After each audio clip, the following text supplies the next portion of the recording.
Assalamualaikum warahmatullahi wabarakatuh. Halo pemirsa RRiNet dimanapun Anda berada. Senang sekali pada kesempatan kali ini kita kembali hadir di podcast Buka Suara.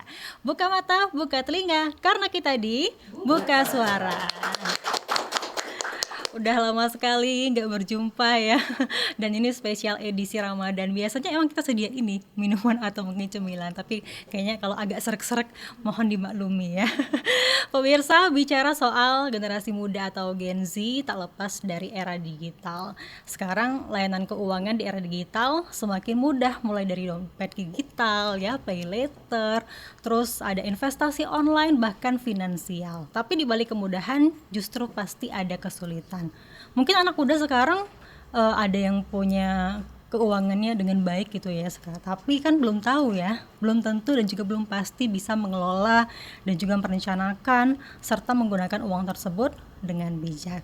Nah, di literasi keuangan kali ini, apakah Gen Z itu benar-benar melek terkait dengan hal tersebut, apalagi ini kaitannya dengan membangun masa depan mereka secara finansial gitu kan. Karena itu tema kita di pagi hari ini, siang ataupun sore ya, untuk pemirsa yang sedang menyaksikan, dengan tema ekonomi untuk generasi Z, melek uang, melek masa depan. Untuk itu kita bakal hadirkan narasumber yang sudah hadir bersama saya di studio podcast kali ini. Ada Tiara Olivia SAK selaku Duta Literasi OJK Bengkulu yang akan berbagi wawasan kita hari ini. Halo Tiara, gimana kabarnya? Sehat? Alhamdulillah sehat. Alhamdulillah sehat. Tiara ini backgroundnya sekarang apa sih? Sudah bekerja atau masih kuliah atau gimana? Kalau organisasi di luar kampus itu aku ikut Putra Putri Kebudayaan, lalu ada Genius Bengkulu, Mbak. Jadi OJK itu juga punya organisasi atau komunitas di bawahnya nih, Mbak. Namanya itu Genius, Generasi Inovatif untuk Literasi Keuangan. Nah, itu di bawah OJK juga, Mbak. Jadi buat nanti mungkin ada generasi yang ingin generasi muda Bengkulu yang ingin bergabung untuk lebih memahami literasi dan inklusi keuangan Bengkulu, bisa bergabung di Genius Bengkulu. Oke, berarti ikut duta dulu baru Genius atau Genius dulu baru? Duta dulu baru Duta Genius. dulu baru Kebetulan Genius ini baru, Mbak, baru dibentuk 1 tahun di bawah OJK itu. Baik. Ini kalau Tiara sendiri selain aktif di kampus, terus juga ikut organisasi, tapi sebagai duta literasi OJK ini kegiatannya apa sih sebenarnya? Ya, Tiara juga aktif itu membuat konten-konten tentang keuangan. Ya, di sosial media bisa cek di TikTok atau di Instagram Tiara sendiri. Dan juga selain itu Tiara juga ikut membuat konten aktif di IG OJK Bengkulu. Nah, jadi buat teman-teman nanti yang mau lebih melek keuangan, boleh banget pantengin Instagram OJK Bengkulu. Di situ banyak banget tips-tips keuangan pastinya, Mbak. Wajah Tiara paling banyak ya? Enggak ya? Enggak juga sih. Tapi kemarin kenapa tertarik ikut duta literasi keuangan sama duta literasi OJK? Ya, kebetulan kan background aku di akuntansi ya, Mbak. Jadi lumayan melek soal keuangan, soal akuntansi. Jadi menurut aku lumayan fashion aku mengarah ke sana kan, Mbak. Makanya untuk lebih mengasah tadi aku mengikuti duta-duta ini untuk mengasah pengetahuan aku yang pertama, dan juga aku bisa menyebarkan pengetahuan yang aku dapat kepada masyarakat banyak dan teman-teman semua gitu, Mbak. Iya. Kenapa sih suka akuntansi? Hitung-hitungan kan ya? Pusing banget kan ya hitung-hitungan? Iya, kebetulan sih aku lumayan suka ngitung nih, dari kecil emang suka matematika kan. Jadi dari SMK pun aku udah ngambil akuntansi nih, Mbak, kebetulan. Jadi memang benar-benar ketertarikan mengarah ke sana kan. Jadi udah dari SMK, oh ternyata cocok nih. Jadi di kuliah dilanjutin lagi nih sama akuntansi, dan juga kan maunya karirnya nanti di bidang keuangan juga, Mbak. Iya, nggak gitu. berat ya kuliah akuntansi ya? Lumayan berat, tapi Lumayan enjoy berat. kok. Karena kalau kata orang, kalau kita milih jurusan tuh harus sesuai dengan keinginan gitu kan. Benar. Karena nanti ketika dijalani nggak sesuai keinginan tuh berat rasanya ya, apalagi sampai lulus nantinya. Nah, ngomong-ngomong soal literasi keuangan, tapi kalau gambaran umum ya, literasi keuangan tuh apa sih menurut Tiara? Apakah cuman pandai mengelola keuangan terus merencanakannya doang, atau sebenarnya artiannya itu luas banget gitu? Oke, jadi literasi keuangan itu kan bisa kita artikan pemahaman seseorang, Mbak, bagaimana dia mengelola, bagaimana dia mendapatkan. Nah, jadi sebagai Gen Z ini kan di era sosial media, era digital ini kan sangat banyak nih, banyak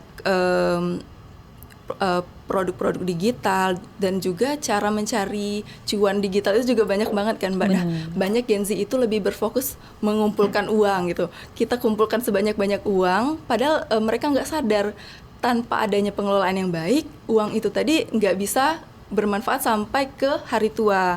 Nah, jadi dengan literasi keuangan ini kita bisa mengatur keuangan dengan lebih baik. Misalnya kita mulai dari budgeting nih Mbak, gimana kita catat pemasukan kita apa aja, pengeluaran kita apa aja. Jadi lebih terencana dan kita bisa bebas finansial itu lebih cepat. Menurut Tiara segitu Mbak.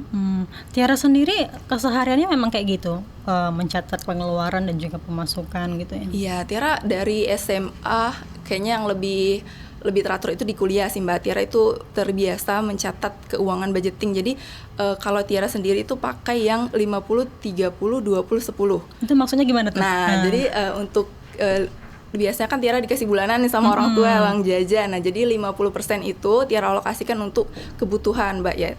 Mungkin makan, jajan, transportasi gitu sih Mbak. Dan 30% itu biasanya 30% itu untuk tabungan dan dana darurat. Jadi tabungan itu 20%, dana darurat itu 10%. Dan 20%-nya lagi itu untuk keinginan. Biasanya mau beli tas baru atau sepatu baru gitu sih Mbak. Oke, itu memang diterapkan dari didikan dari orang tua atau dari Tiara sendiri sih yang tahu soal mengatur keuangan gitu? Iya, sebenarnya Tiara itu lebih ke belajar otodidak. Biasanya lihat-lihat podcast, lihat-lihat konten-konten yang tentang keuangan gitu sih Mbak, dan Tiara terapkan di kehidupan sehari-hari gitu. Oke, Tiara ini aslinya orang mana sih? Aslinya ayah itu asli Bengkulu Selatan dari Padang Guci Mbak. Di Padang Guci, jadi di Bengkulu waktu kuliah ngekos ya? Kebetulan orang tua udah pindah ke Bengkulu juga sih. Iya, jadi udah sama orang tua di sini. Iya, tapi kalau masih sama orang tua tuh kita nggak pusing mikirin makan gitu ya. Iya, makan sehari-hari masih makan sama orang tua. Tapi kalau yang kuliah kayaknya butuh banget nih ya, ngatur uang dengan cara Tiara tadi. 50, 30? 20 gitu. Tapi kalau pandangan Tiara sendiri selama berkuliah gitu ya, kelahiran tahun 2003 ya. Ini untuk Gen Z sendiri gimana soal literasi keuangan? Apakah mereka sudah melek sekarang atau bahkan enggak juga tuh? Sebenarnya udah lumayan melek Mbak, karena kan dengan dunia yang digital ini banyak banget konten creator itu yang menerapkan, memberi solusi bagaimana sih cara pengaturan keuangan yang baik. Nah, jadi Gen Z itu memanfaatkan hal itu dengan cukup baik sih Mbak menurut Tiara. Jadi dengan kemudahan informasi, jadinya Gen Z itu lebih melek keuangan dibanding mungkin generasi sebelumnya gitu sih Mbak. Iya. Dalam hal apa sih biasanya? Mungkin bisa dikasih contoh. Iya, dari pengelolaan keuangan dan juga melek soal investasi. Jadi Gen Z itu banyak banget yang mulai investasi sekarang Mbak. Bahkan kan investor muda pun banyak dari Gen Z sekarang Mbak. Iya. Keren juga ya. Tapi nggak tahu kalau di lingkungan aku ya. Tapi banyak juga orang yang berpikiran kayak, apalagi mungkin yang udah kerja gitu ya. Kan Gen Z itu dari 97 ya, sampai 2009 atau 2010 gitu ya. Iya, lupa gitu ya. Mungkin bisa dikoreksi buat teman-teman gitu ya. Jadi kalau dari pengalaman aku pribadi tuh ya, kebanyakan tuh dari kalangan aku ketika mereka udah bekerja gitu kan, uangnya udah mulai habis nih, misalnya di akhir bulan gitu ya. Tapi ada tabungan, ya udahlah ambil tabungan dulu, toh juga awal bulan nanti gajian gitu kan. Nah, ini gimana nih mengubah mindset orang-orang seperti itu gitu, biar bisa berubah ya mindsetnya ya. Oke, nah itu tadi pentingnya budgeting tadi Mbak. Jadi kalau dari awal kita udah sisihkan 50% nih untuk kebutuhan, jangan lebih, berarti kita udah posisiin nih 50%, dan 30%-nya untuk tabungan dan dana darurat, 20% tabungan, 10% dana darurat. Apa sih beda dana darurat sama tabungan? Ya. Nah, kalau tabungan itu kan bisa kita buat jadi investasi tadi Mbak, mungkin kita jadi kayak reksadana atau obligasi dan lain sebagainya. Nah, kalau dana darurat itu tabungan kita yang mudah kita akses. Jadi misalnya kita sakit, jadi kita bisa mudah akses dari dana darurat itu tadi. Nah, yang terakhir tadi yang 20% untuk keinginan. Untuk memenuhi itu, mungkin kita harus perlu nih catat pengeluaran tadi. Jadi selalu kita catat apa aja yang masuk, apa aja yang keluar. Udah kita buat budgeting, catat catat dan atur pengeluaran, dan terakhir nanti di akhir bulan kita evaluasi nih Mbak, kita lihat apa sih pengeluaran kita yang besar, nah mungkin ini perlu kita kecilin nih, misalnya ada pengeluaran yang lebih besar mungkin harus dikecilin, atau misalnya oh kayaknya belum bisa nih nabung di 20%, mungkin kita bisa kecilin lagi persentase nabungnya, kita kurangi 5%, kita pindahkan lagi ke kebutuhan. Jadi itulah pentingnya evaluasi di akhir bulan tadi Mbak. Mungkin karena background Tiara akuntansi gitu ya, jadi paham benar gitu kan hal-hal seperti itu. Tapi kalau yang mungkin dari jurusan lain, apalagi mungkin mereka yang suka nongkrong gitu ya, mereka yang suka jajan, baik itu jajan baju, skincare, perempuannya kan banyak banget pernak-perniknya ya. Pasti agak susah gitu ya, agak sulit gitu ya. Tapi kalau Tiara sendiri lingkungannya suka nongkrong juga nggak nih? Kan boncos juga kali ya, sekali nongkrong di kafe gitu kan, ngeluarin uang berapa gitu. Ya kalau nongkrong sih enggak terlalu sering Mbak, tapi ya sesekali tadi, jangan sampai over budget, karena Tiara kan udah budgetin nih Mbak. Kalau bisa jangan sampai over budget, dan ya kalau bisa seminim mungkin. Tapi kan untuk budgeting itu kan kita bisa sesuaikan sama kebutuhan Mbak. Kalau memang kebutuhan kita lebih banyak, mungkin tabungannya di 5% aja atau 10% aja itu nggak apa-apa, tapi harus ada tabungan nih Mbak. Jangan sampai nggak ada tabungan, dan tabungan itu kita sisihkan di awal gajian Mbak, jangan di akhir sisa nanti baru ditabung. Nah itu yang sering salah tuh Mbak, karena kalau kayak gitu nanti ujung-ujungnya kita nggak jadi nabung karena uangnya udah keburu habis. Nah jadi lebih baik pada saat uang itu didapatkan, kita alokasikan dulu untuk tabungan tadi Mbak, begitu. Jadi ketika udah dapat uang nih, baik itu dari orang tua atau mungkin dari gaji kamu gitu ya, langsung sisihkan dulu. Kalau untuk mungkin yang udah berkeluarga, biasanya nih mereka langsung sisihkan untuk keperluan dulu ya, keperluan keluarga dulu, baru mikirin nabungnya gitu kan. Tapi kalau untuk kita mungkin belum mikir ke sana gitu ya. Oke, tapi kalau tantangan terbesar Gen Z nih dalam mengelola keuangan itu dari segi apa aja sih? Apakah faktor lingkungan juga mempengaruhi? Biasanya kita kan kalau misalnya kuliah tuh teman-teman ikut nongkrong, nggak mungkin kita nggak nongkrong gitu ya. Gimana Tiara? Ya, yang pertama pasti ya menahan hasrat tadi ya Mbak, hasrat mau nongkrong, entah itu FOMO. Biasanya Gen Z itu FOMO banget kan Mbak, jadi lihat barang bagus, di review sama influencer, langsung pengen. Nah itu benar-benar kita harus bisa punya pengendalian diri yang tinggi nih Mbak. Kita bisa tujuan kita ini untuk apa sih? Apakah kita ada tujuan ke depan mau beli ini, atau kita mau bebas finansial di umur berapa? Jadi kita harus punya tujuan. Jadi kalau kita punya tujuan, kita bisa lebih menahan diri tadi dari godaan FOMO dan mungkin ajakan-ajakan temen tadi Mbak. Dan juga kan salah satu tantangannya juga tuh kayak kemudahan akses digital nih Mbak. Kayak sekarang kan udah curious, jadi kayak lebih mudah, nggak berasa uangnya hilang. Biasa kalau kita ngeluarin uang di dompet tuh kayak berasa sakitnya ya Mbak gitu kan, kayak aduh tinggal 50.000 nih, kayaknya jangan deh. Nah kalau masih di bank, di QRIS itu kayak nggak berasa, karena cuma sekali tap-tap aja udah keluar. Nah itu tantangan banget nih buat Gen Z pastinya. Dulu ya kalau kita belum kenal m-banking tuh mungkin kita nggak usah banyakin uang cash gitu ya. Jadi kita bisa manage diri kita, nggak usah jajan banyak-banyak. Tapi sekarang meskipun kita nggak banyak uang cash, ya bisa pakai m-banking gitu. Benar. Itu sulitnya gitu. Nah sekarang kan seperti yang disinggung di awal ya, serba digital ya zaman Gen Z ini, dompet digital, pay later, investasi online. Tapi Gen Z ya dengan kedekatan era digital sekarang, apakah membuat mereka semakin cerdas gitu kan, apalagi dalam soal investasi gitu ya. Sekarang kan banyak kan ya investasi bodong yang nggak diawasi OJK, karena bahkan ada pinjol juga kan ya, apalagi mereka lagi kepepet gitu kan. Itu gimana tuh?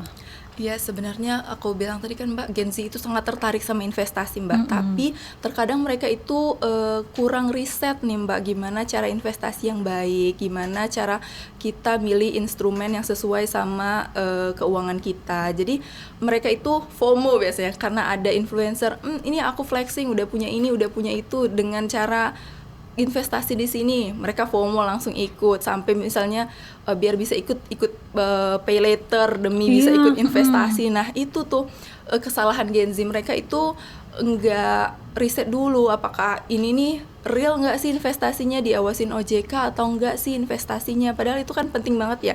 Apalagi kalau investasi itu, kalau kita di OJK itu diingatin 2L Mbak. Apa itu? Legal dan logis, Mbak.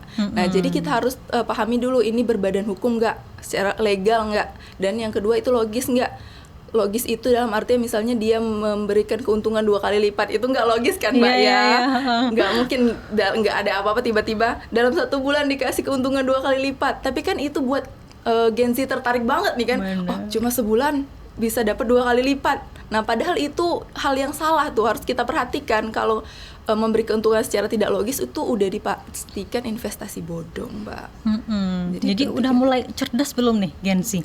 Ya, menurut Tiara sih sebagian udah ada yang cerdas, sebagian juga ada yang ketinggalan. Iya, karena yang mau riset itu mereka melek, tapi yang nggak mau riset mereka ketinggalan gitu, Mbak. Jadi banyak yang tertipu, itu biasanya yang FOMO itu sih, Mbak.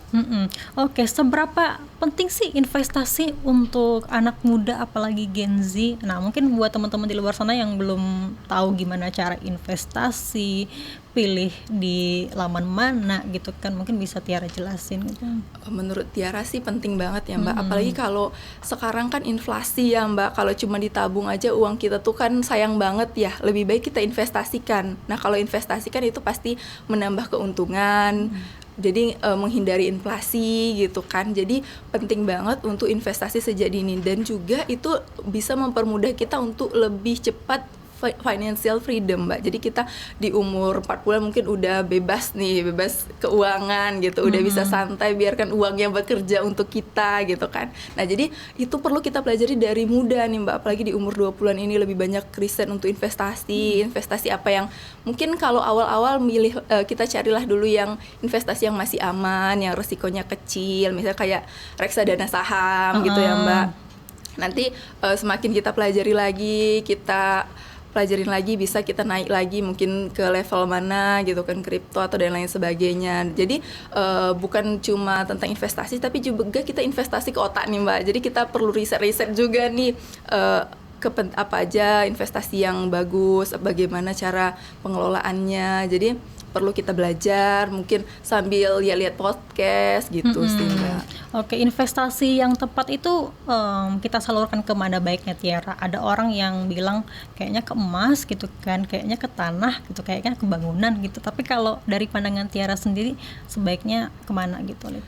Sebenarnya itu tergantung kebutuhan sih, Mbak. Jadi kalau memang kita punya uang yang bisa nganggur lama, bisa mungkin ke saham tadi kan, bisa jangka panjang, bisa 2 tahun, 3 tahun gitu kan, atau 10 tahun. Nah, kalau memang nggak mau jangka panjang, bisa juga trading tadi, Mbak. Trading saham juga bisa. Jadi beli saat harga rendah, kita mengejar capital gain. Jadi kita beli saat harga rendah, nanti kita jual di harga tinggi. Jadi itu kan nggak lama prosesnya, nggak sampai bertahun-tahun.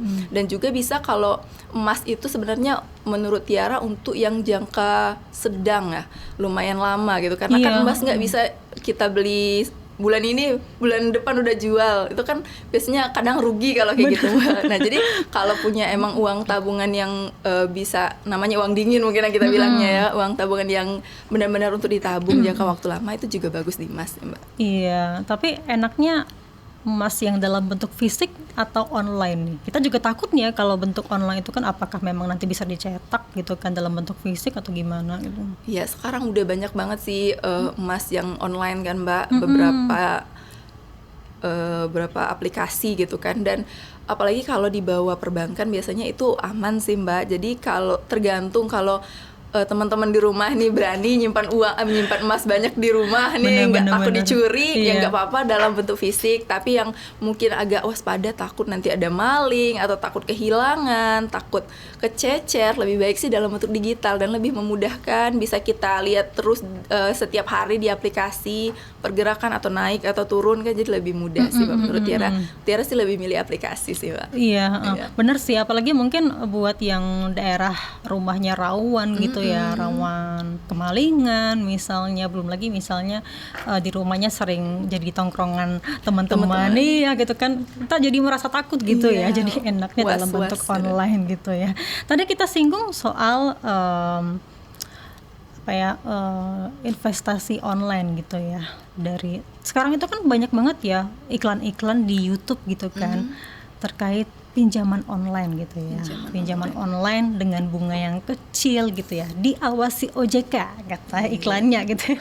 Tapi sebenarnya bagaimana cara kita milih pinjaman online yang terpercaya dari OJK gitu? Ada nggak sih kayak ciri-cirinya, kriterianya gitu? Oke, mungkin yang pertama mungkin kita harus pastikan dulu nih Mbak, kita buat pinjaman ini pastikan untuk kegiatan yang produktif, bukan untuk konsumtif. Jadi kalau mau untuk kegiatan konsumtif itu lebih baik jangan deh pinjaman, karena itu kan berbunga ya Mbak, jadi lebih baik hindarin. Tapi kalau memang harus untuk kebutuhan produktif, misal usaha atau sebagainya, mungkin boleh nih kita pinjaman. Nah, untuk pinjaman online itu sendiri kan ada yang diawasi OJK, ada yang tidak yang diawasi OJK. Nah, kalau yang sering kita kenal dulu itu namanya pinjol, itu biasanya nggak diawasi OJK Mbak. Jadi sekarang itu kalau di OJK itu namanya pindar, pinjaman daring. Pinjaman daring. Iya, di OJK itu pindar namanya Mbak.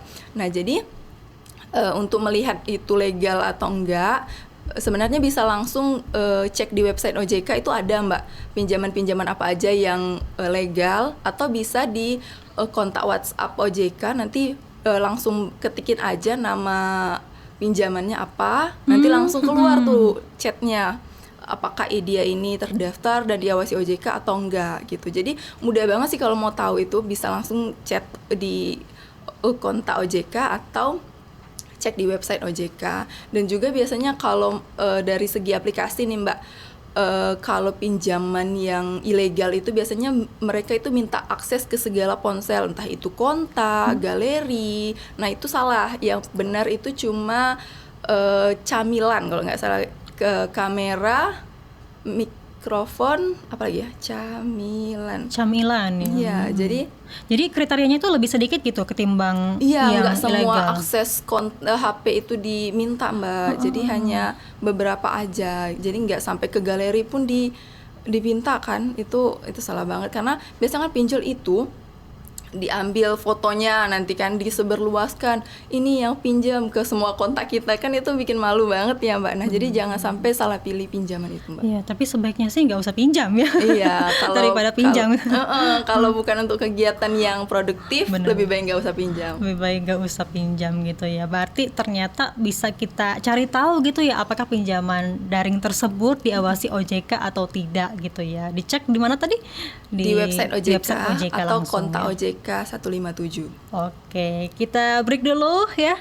Nanti kita bahas lagi untuk podcast kali ini. Tetap bersama kami di podcast Buka Suara. Buka mata, buka telinga, karena kita di Buka Suara.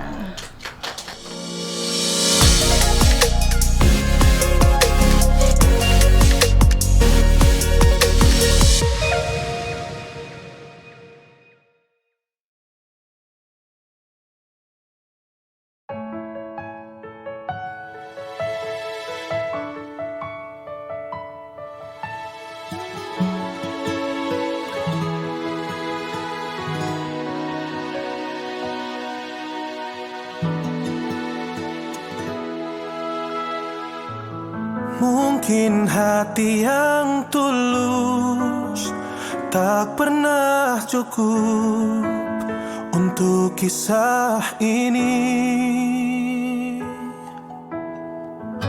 atau mungkin ku yang salah berjuang untuk hati yang tak bisa setia.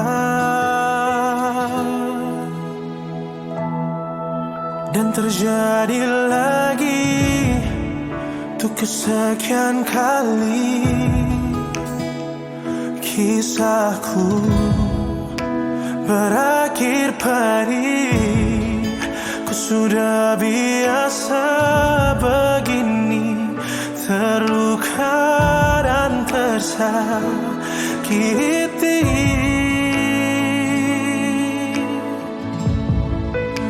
Telah berusaha sepenuh hati, namun akhirnya selalu aku yang ditinggal pergi. Cinta ini gagal lagi.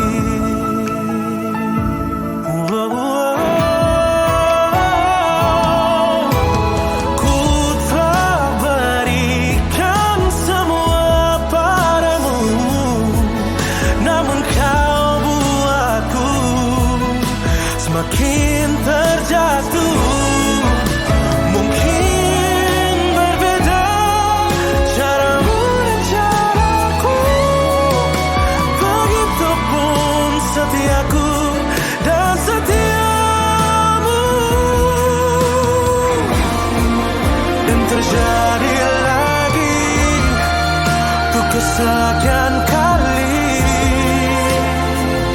kisahku berakhir pedih.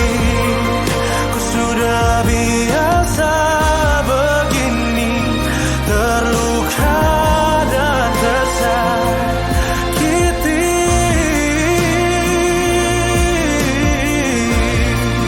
Ku telah berusaha sepenuh hati,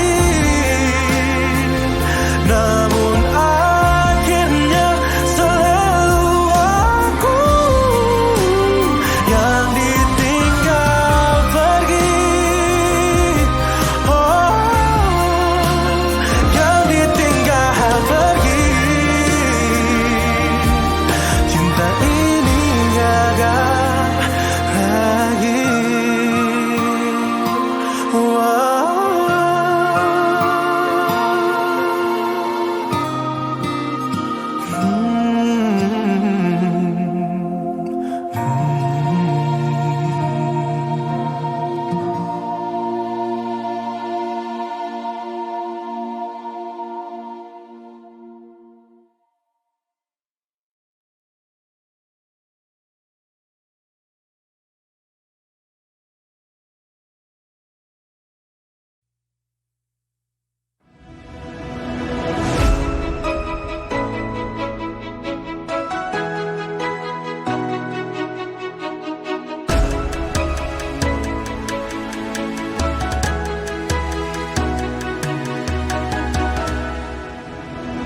Kilauan samudra terbentang khatulistiwa, di situ ku ada bersamamu saudara. Beragam warna kita, suku tak selalu sama. Kau aku Indonesia yang disatukan karena cinta. Karena kita Indonesia, jangan pernah terpecah belah. Walau kita berbeda, walau kita tak sama, tetaplah satu kita, kita Indonesia sesungguhnya.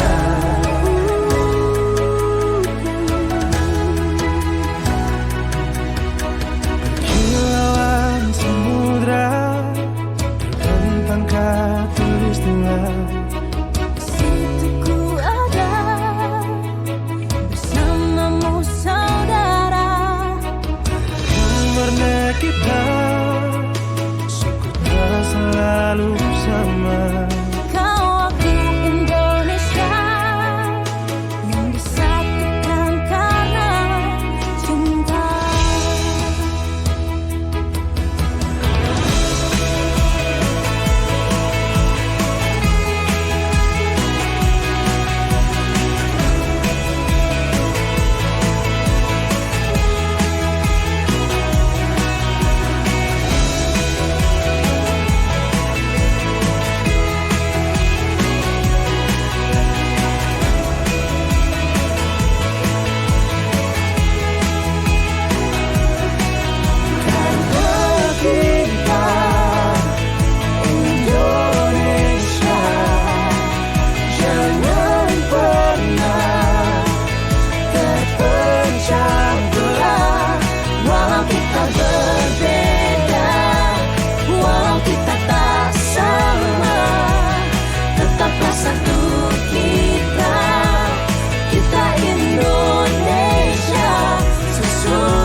RRI Digital dengan tampilan baru, berbagai konten kolaborasi dari berbagai program nasional, termasuk siaran visual langsung, siaran radio langsung, daftar putar musik, podcast, berita video, dan berbagai fitur interaksi pengguna dalam permainan. Berbagai konten menarik seperti suka, komentar, dan berbagi, serta obrolan langsung dengan penyiar dan pengguna. Pesan langsung dan fasilitas obrolan pribadi antara pengguna aplikasi juga tersedia. RRI Digital tersedia di Google Store dan App Store. RRI Digital.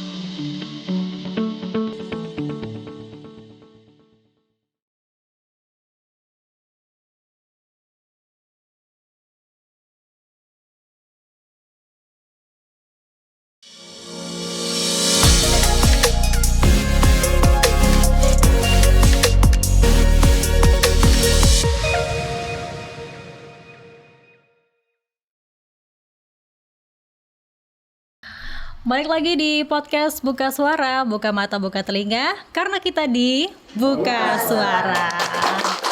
Masih bareng Tiara Olivia di sini. Ternyata tapi panggilannya Olive ya. Iya, biasanya di kampus dipanggil Olive. Panggil Olive gitu ya, nama belakang. Ini Iya. panggilan dari keluarga awalnya. Sebenarnya awalnya itu karena aku punya temen deket itu Tiara juga kan, Mbak. Oh, iya. Iya, kita udah temenan dari TK kan. Jadi benar-benar kita satu TK, satu SD, satu SMP sampai kuliah. Jadi benar-benar nggak ada yang dipanggil Tiara. Kami dipanggil sama-sama nama belakang. Dia pakai nama belakang, aku pakai nama belakang. Jadi nggak ada yang dipanggil Tiara. Biar adil ya. Iya, biar adil. Oke, tadi kita bahas soal ciri-ciri atau kriteria dari pinjaman daring yang memang legal atau diawasi OJK. Itu ada camilan, mungkin dijelaskan kembali nih Tiara. Oke, camilan itu akses yang diterima, yang kita bisa terima pada saat download aplikasi pinjaman daring, Mbak. Jadi nanti kan kita udah download aplikasi pinjaman daring, nanti dia ada minta akses. Biasanya kalau kita download aplikasi itu ada kan akses mikrofon, akses kontak gitu kan, Mbak. Nah, jadi kalau pinjaman daring itu cuma akses camilan, kamera, mikrofon, dan location. Jadi selain 3 itu udah dipastikan itu pinjaman ilegal, Mbak, karena yang penting itu cuma itu, kamera itu untuk kita mengakses data nantinya, mungkin kita ada foto wajah atau foto KTP itu memerlukan kamera, juga ada mikrofon, nanti mungkin kita ada call sama customer service. Oh, iya. Ya, dan yang terakhir itu tadi location, untuk mengetahui location kita pada saat pembuatan akun itu, Mbak. Ya tujuannya apa sih? Apalagi kan ini pakai mikrofon juga ya, pakai suara juga gitu ya. Iya, itu untuk lebih ke validasi data kita, karena kan kita mau pinjaman nih, pasti pihak pemberi pinjaman perlu memastikan ini beneran kita nggak sih yang minjam, makanya perlu akses itu tadi, Mbak. Pakai foto wajah juga berarti Iya, ya, verifikasi wajah verifikasi biasanya. wajah, benar-benar juga lokasi Iya. gitu ya. Tapi untuk yang mungkin mencantumkan nomor handphone orang yang sering dihubungi itu juga nggak sih? Biasanya emang ada mungkin satu atau yang minta kontak orang tua, mungkin karena kalau kita nggak bisa dihubungi, mereka minta hubungi yang lainnya gitu, makanya ada kontak darurat biasanya, Mbak. Kalau 1 atau 2 orang itu masih normal banget sih, Mbak, Iya. diminta kontak darurat.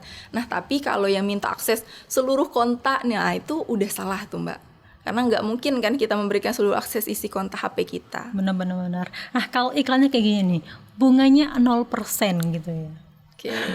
Dan juga tidak ada batas maksimum pinjaman. Itu juga termasuk ciri-ciri yang ilegal nggak sih? Iya, Atau malah legal gitu? Kayaknya sih nggak mungkin ya, Mbak. Karena 0% bunganya ya. biasanya kadang itu gini, Mbak, bunganya itu nggak transparan. Di awal dibilang 0%, taunya di bulan selanjutnya tiba-tiba ada bunga. Nah, itu kan nggak transparan dari awal. Itu adalah salah satu ciri-ciri pinjaman ilegal tadi, Mbak. Jadi kita juga harus waspada. Kita lihat dulu di perjanjian pada saat kita tanda tangan untuk pinjaman itu, bunganya ini udah pasti, udah fix segini tiap bulan atau bakalan variabel gitu kan, naik-naik. Nah, jadi kita harus pastikan di awal. Baik, ngomong-ngomong soal pay later nih ya, teman-teman Tiara banyak nggak sih yang pay later gitu ya? Ini dari keranjang itu ya, keranjang kuning gitu, Iya, keranjang oke. oranye. Beberapa aplikasi juga udah banyak mungkin pay letternya Iya. ya, Mbak, nggak cuma keranjang oranye aja. Nah, kalau teman-teman Tiara sendiri sih ada yang pakai, ada yang enggak, tapi ya biasanya masih dalam batas wajar dan pembayarannya juga tepat waktu, Mbak. Sebenarnya kalau lebih baiknya kita nggak pakai sih, Mbak, tapi mungkin dia udah tahu nih bulan depan bakal ada uang masuk segini dan dia perlu belinya di bulan ini, makanya dia kepaksa pakai pay later. Sebenarnya itu nggak apa-apa karena kita udah punya backup pemasukan untuk pembayarannya, nggak apa-apa sih. Tapi lebih baik, alangkah lebih baiknya untuk langsung dibeli nanti pada saat ada uangnya sih Mbak. Tapi ya karena mungkin kebutuhan lainnya itu nggak apa-apa sih. Itu pay later tuh kayak kita minjam uang di bank itu kali ya sistemnya ya? Kalau pay later itu sistemnya kayak kita dapat barang duluan, bayarnya bulan depan gitu Mbak. Oh. Iya, jadi kita bisa dicicil ya kalau nggak salah ya? Iya, bisa juga cicil. Jadi kita bisa check out barang, kita cicil, nanti mungkin kita pilih berapa bulan atau 1 bulan aja, bulan depan kita lunasin, atau mau 3 bulan cicilannya gitu bisa. Tergantung. Ya soalnya ada teman aku juga nih ya yang pernah pakai pay later tapi lunas gitu kan ketika dia ngambil perumahan, itu ada riwayatnya ternyata iya, ya. Benar. Jadi pay later itu tiap transaksi nanti di riwayat slik Mbak. Jadi kalau di OJK itu ada cek slik. Nanti di situ keluar semua tuh Mbak. Jadi kalau kita banyak transaksi pay later bisa sampai 50 lembar nih. Oh iya. Iya, kalau meskipun itu udah lunas. 2 tahun Mbak. Jadi transaksi itu sebenarnya itu nggak bakal hilang sih Mbak. Nggak benar-benar hilang. Tapi yang tercetak itu 2 tahun terakhir nanti yang dilihat transaksi itu. Jadi gunakanlah pay later secara bijak. Jangan sampai gunain terus-menerus nanti sliknya panjang. Bener-bener. Waduh ini ketahuan semua nih ya. Yang pay later atau minjam-minjam di mana-mana gitu. Nih Tiara mungkin bisa dijelaskan juga nih apa aja sih program yang dilakukan OJK untuk meningkatkan literasi keuangan di kalangan anak muda sejauh ini, udah jalanin program apa aja sih? Iya, selain edukasi melalui sosial media, jadi teman-teman tim OJK itu juga misalnya ke UMKM gitu kan Mbak, banyak banget sih programnya. Dan bahkan ke anak sekolah-sekolah itu pelajar itu kayak kalau karena SD atau SMP itu ada program menabung gitu Mbak. Jadi udah diingatkan dari kecil itu pentingnya menabung gitu kan. Terus banyak juga webinar kalau untuk Gen Z itu ya pengelolaan keuangan, investasi gitu kan Mbak. Jadi buat teman-teman mungkin yang pengen lebih melek tadi, pantengin aja IG OJK itu. Pasti banyak, misal kalau ada webinar atau apa pasti diinfoin di Instagram itu juga ya, konten-kontennya mungkin bisa ditonton gitu karena penting banget, itu sangat memotivasi dan juga memberikan ilmu pengetahuan lebih tentang keuangan Mbak. Baik, aku juga ngelihat salah satu ini ya mungkin yang tidak terlalu saya mengerti ya terkait dengan financial freedom, itu maksudnya kayak gimana sih Tiara? Jadi itu kebebasan finansial Mbak. Jadi kita tuh tidak bekerja pun kita masih bisa menikmati hidup gitu Mbak. Oh iya. Ya, jadi karena kita udah punya tabungan yang cukup, kita punya penghasilan yang income-nya masuk tanpa kita bekerja. Tadi kan ada namanya passive income yang misalnya dari investasi tadi Mbak. Jadi uang yang bekerja untuk kita nggak usah kerja tiap hari yang harus bolak-balik kantor tiap hari gitu. Kalau investasi kan kita tinggal tunggu aja nih mungkin dividennya yang kita harapin. Jadi udah pasti misalnya dividennya di tiap bulan itu keluarnya segitu. Jadi kan kita udah bisa santai di rumah, menikmati mungkin hobi-hobi kita, nggak perlu kerja. Itu namanya financial freedom Mbak. Jadi untuk mencapai itu seharusnya dari usia muda kita udah mempersiapkan itu semua Mbak. Oke, dari usia berapa nih tepatnya kita harus mulai melek finansial, terus juga mungkin udah mulai berinvestasi, udah mulai menabung, kira-kira di waktu yang kapan tepatnya gitu? Oke, kalau untuk menabung sendiri itu kalau bisa dari sedini mungkin ya Mbak, dari TK itu seharusnya udah diajarin pentingnya menabung itu Mbak. Pokoknya dari kecil itu udah diajarin pentingnya menabung. Nanti kalau mungkin udah di remaja udah bisa mulai riset bagaimana investasi itu udah mulai pelajarin dulu nih. Jangan dulu langsung coba-coba nanti FOMO dibilangin itu langsung investasi, jangan. Kita belajar dulu apa aja instrumen investasi, apa yang cocok sama kita, udah kita pelajarin. Udah ada mungkin udah kita sisihkan tadi kan tiap bulan uangnya, kita coba dari yang kecil dulu, mungkin dari 100.000. Karena investasi ini kan dari 100.000 bahkan 10.000 udah ada Mbak. Oh iya. Iya.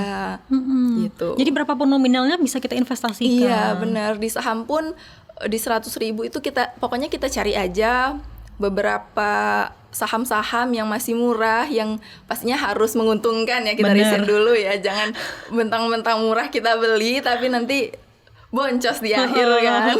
Ini budget yang tepat untuk bersaham itu berapa sih emangnya?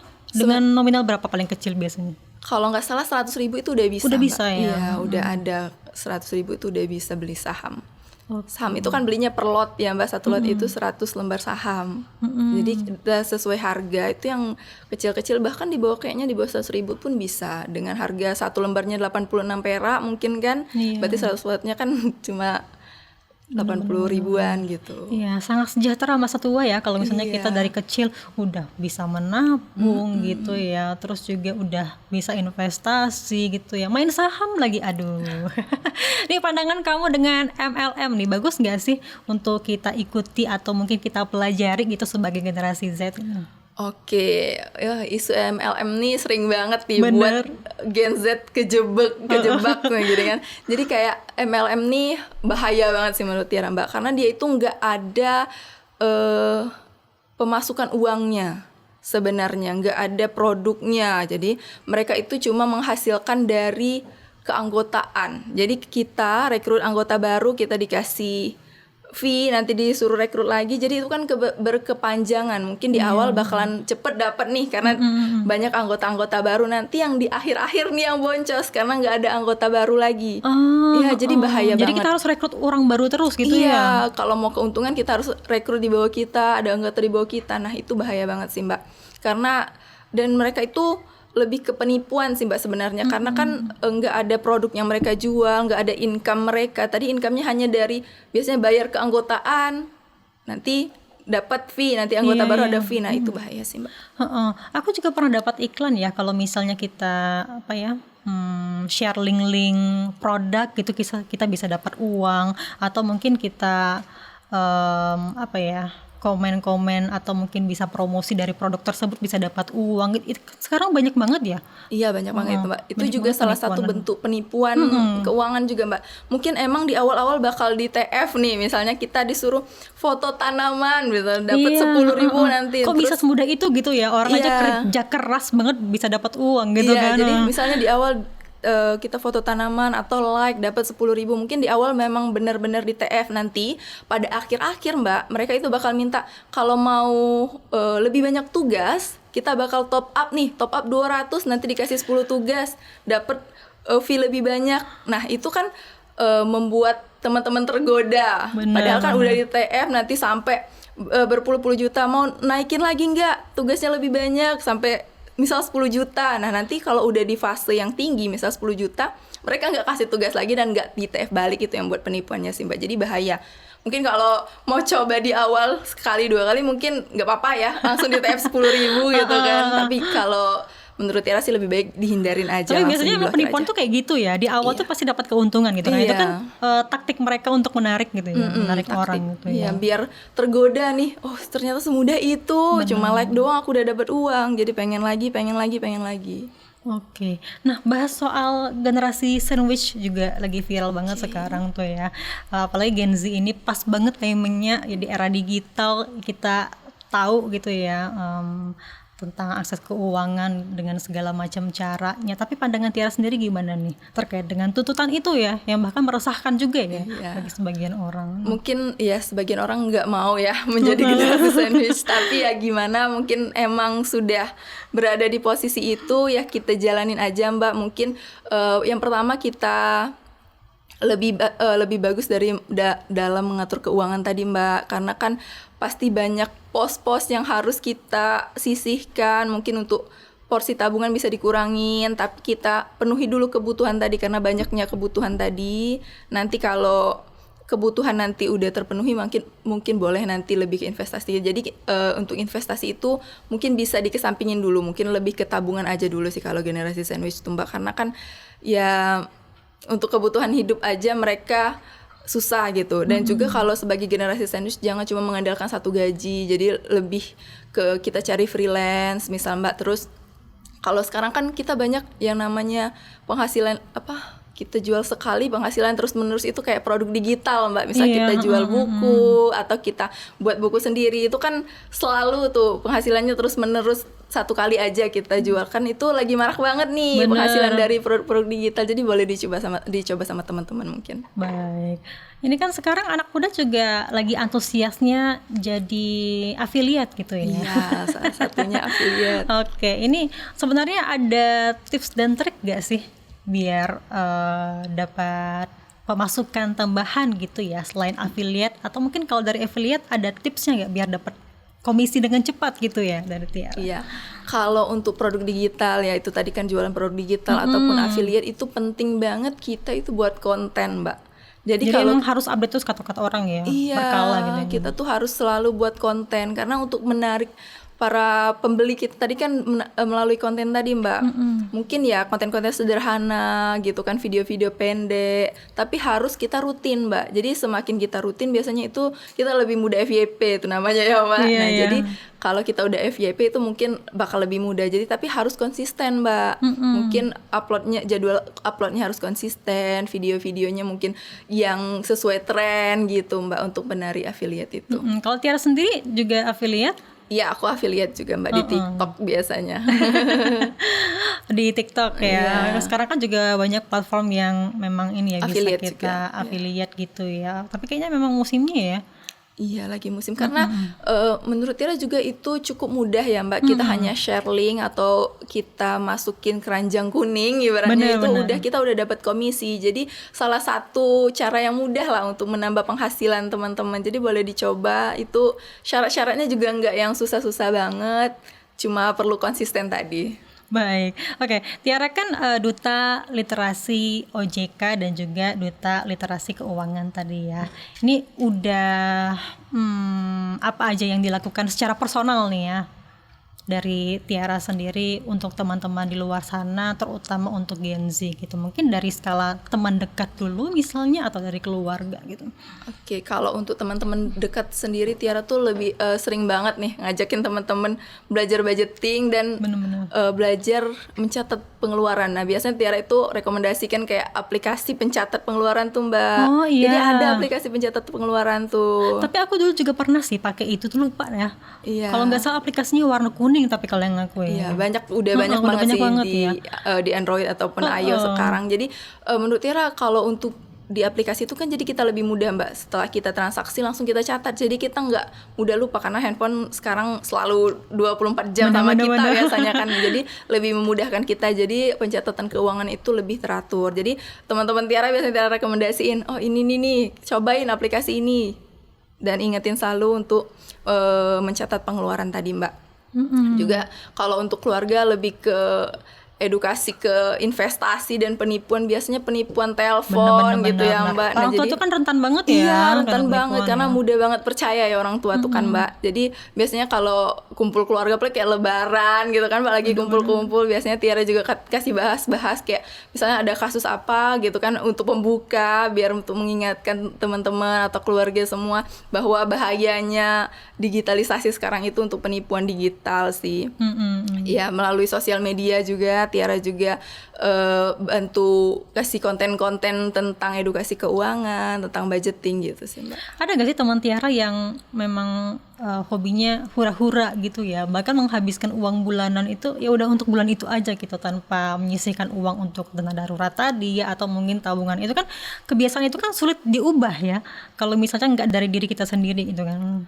Iya, ada sih, tapi yang enggak, yang mereka itu biasanya kayak gini, enggak budgeting tadi, Mbak, kayak misalnya dari dikasih uang jajan segini, ya udah pakai dulu aja, nanti sampai akhir bulan kalau ada sisa baru ditabung, kalau nggak ada ya nggak nabung gitu kan. Nah, jadi biasanya sekarang sih udah mulai berubah sih, kemarin sih ada ya, Mbak, karena pada akhirnya kan mereka sendiri yang susah ya, Mbak. Pada akhir bulan bingung nih, uangnya udah habis, akhir bulan belum dapat kiriman lagi dari orang tua, akhirnya mereka membenahi diri gitu, Mbak. Baik, Ya, memang banyak, mungkin dampaknya banyak banget iya. ya kan. Gimana sih literasi keuangan itu bisa bantu anak muda jadi lebih mandiri secara ekonomi? Mungkin bisa diberikan contoh dan juga gambaran Tiara. Iya, dengan literasi keuangan yang memadai pada diri seseorang, Mbak, itu kan mereka bisa mengatur, mengelola keuangan, pada akhirnya mereka bisa punya pegangan, mereka tidak kesusahan nih akhir bulan mau kemana misalnya, jadi mereka bisa lebih tenang, Mbak. Jadi kan kalau kita nggak ada uang, kita banyak pikiran ya, Mbak. Bisa mengaruh kemana nih, bisa mengaruh ke sini, mungkin ke kerjaan gitu kan. Jadi dengan tidak adanya literasi yang baik tadi kan bisa mengaruh ke kerjaan, mungkin hubungan ke keluarga, nantinya jadi lebih emosional. Nah, jadi kalau teman-teman udah terliterasi dengan baik, mereka udah aman nih secara finansial nantinya, karena uang mereka teratur, pencatatan mereka teratur, uang mereka, tabungan mereka ada, dan jadi jiwa lebih tenang seharusnya, Mbak, gitu. Iya, kalau kita nggak ada uang tuh emang agak raut wajah tuh agak suram gitu ya. Iya, banyak pikiran jadinya. Kalau gaji baru masuk gitu ya, uang bulanan baru masuk, itu cerah banget Iya, wajah. happy banget. Happy banget gitu ya.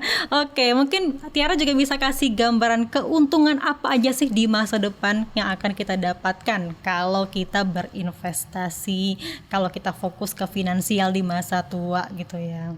Boleh.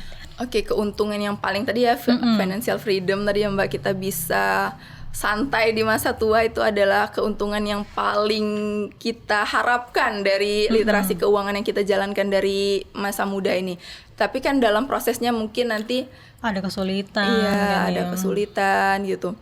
Dan juga kalau kita dari sedini mungkin itu kan tadi udah nyiapin dana darurat, itu kan penting banget ya, Mbak. Kalau kita nggak punya dana darurat, misalnya kita tiba-tiba sakit, padahal kita nggak punya tabungan. Nah, itu kan salah satu keuntungannya kita punya literasi keuangan yang baik tadi. Jadi kita punya backup plan lah ibaratnya kalau kita amit-amit terjadi hal-hal yang tidak diinginkan tadi. Berarti emang penting banget ya untuk seorang itu paham soal literasi keuangan gitu kan. Karena kadang-kadang orang nih sadarnya ketika mereka sudah nggak punya uang lagi gitu kan. Iya, Wah, ternyata penting ya punya tabungan gitu kan. Ternyata penting ya punya dana darurat gitu ya. Memang sebaiknya dana darurat dan juga tabungan itu dipisahkan ya, Tiara Iya, ya. benar. Jadi kayak misalnya kita di umur 20-an ini lebih banyak nabung sih menurut Tiara, Mbak. Karena kan kalau udah di umur 30-an nanti udah menikah, udah mungkin ada anak, kebutuhan lebih banyak lagi. Iya. Nah, jadi di umur yang produktif ini lebih baik kita sisihkan untuk tabungan dan investasi sebanyak-banyaknya menurut Tiara sih, Mbak. Benar banget sih. Karena memang kita tuh juga dituntut untuk serba bisa juga ya Gen Z ini ya. Benar, Mbak. 2023 sampai 2019 ya. Apa? Untuk Gen Z ya. Gen Z itu dari kalangan berapa sih? 1997. 97 ya, 97 sampai 2010 10 kayaknya ya. ada itu nggak sih? Lupa ya gitu ya.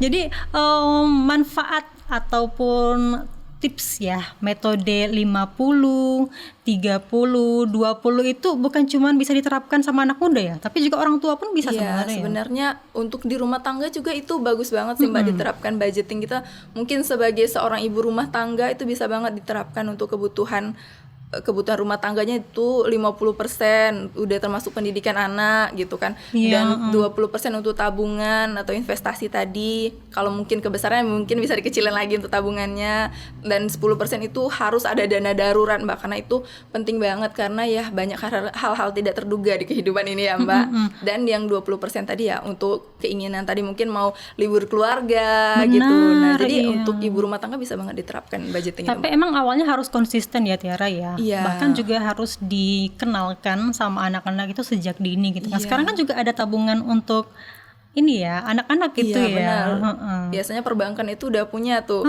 tabungan-tabungan yang dari sejak dini itu, walaupun belum punya KTP udah bisa buat. Benar, jadi iya. dari dini pun udah diajarin gimana sih nabung. Mungkin nabung di rumah dulu, kalau udah banyak kita ajak anaknya ke bank biar mereka semangat nih. Oh, ternyata tempat nabung uang yang aman itu ke bank gitu. Bener. Aku juga nanya nih, kan sekarang itu banyak juga ya orang tua yang lihat video drama Cina tapi dapat uang gitu ya. Itu sebenarnya keamanan data pribadi kita gimana sih? Dan itu bener nggak sih kita dapat uang dari cuma nonton dracin yang berepisode-episode gitu? Oke, kebetulan aku belum begitu paham ya soal itu ya. Aku nggak terlalu update terkait itu. Tapi biasanya sih kayak gitu tuh lebih ke ajak member juga sih, Mbak, biasanya. Kayak ajak teman gitu, dapat komisi juga biasanya. Jadi aplikasinya itu bukan ke nonton aja, tapi biasanya ajak temen. Tapi kalau benar-benar berbayar atau enggak, aku nggak bisa mastiin karena belum pernah coba. Tapi kalau lebih baiknya sih nggak dihindarin aja ya kayaknya ya, karena kurang meyakinkan aja menurut aku sih Mbak. Tapi Tiara tau nggak sih aplikasi yang warna merah yang kalau misalnya kita belanja di keranjang oranye ataupun keranjang hitam ya, terus kita masukin linknya ke sana, kita juga dapat komisi balik nih dari nominal yang kita belanjain itu. Oh kayak cashback kayak gitu ya Mbak? Iya kayak cashback gitu. Itu aman nggak sih?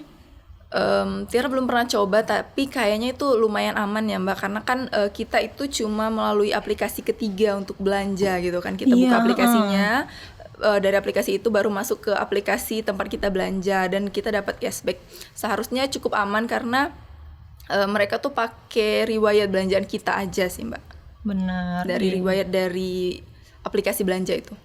Karena kan mencantumkan data pribadi juga kan ya di sana kan sebelum kita pakai aplikasinya. Oke, terakhir nih Tiara, mungkin ada pesan dan juga harapannya untuk Gen Z terkait dengan mengelola keuangan dengan bijak gitu ya, apalagi di zaman sekarang nih ya, lagi konflik global nih. Iya. Semuanya serba mahal. Dan takutnya nanti berdampak bagi ekonomi Indonesia juga. Boleh. Oke, mungkin pesan-pesan buat teman-teman semua. Jadi mulailah dari sejak dini itu menabung dan mulai pelajarin tentang investasi dan selalu tingkatkan literasi keuangan itu dengan cara belajar mandiri atau bisa juga nonton podcast dan lain sebagainya. Itu penting sekali pokoknya kita untuk mengupdate pengetahuan kita agar kita lebih melek terkait literasi keuangan. Dan juga buat teman-teman semua jangan lupa pantengin Instagram OJK Bengkulu karena di situ banyak banget konten-konten terkait literasi keuangan yang bisa teman-teman akses. Baik, memang kita hari ini belajar kalau misalnya untuk memahami keuangan itu bukan cuma soal dapat duit aja gitu ya, tetapi juga bagaimana cara kita mengelola, merencanakan, dan juga menggunakan uang tersebut secara bijak kan. Bagi generasi muda, literasi keuangan ini tentu bekal ya bagi mereka agar tidak terjebak pada gaya hidup yang konsumtif ya, yang hura-hura, tapi tidak juga terjebak dari tren finansial yang menyesatkan ataupun resiko penipuan investasi lainnya. Karena kita bisa mulai dari sekarang menabung sedikit demi sedikit, lama-lama jadi bukit gitu kan. Jangan mau jadi Miss Queen gitu ya. Iya, jangan mau. Jangan mau jadi Miss Queen. Oke, demikian podcast kita kali ini. Terima kasih untuk Tiara dan juga teman-teman di studio podcast yang sudah hadir. Sampai jumpa di lain kesempatan. Wassalamualaikum warahmatullahi wabarakatuh.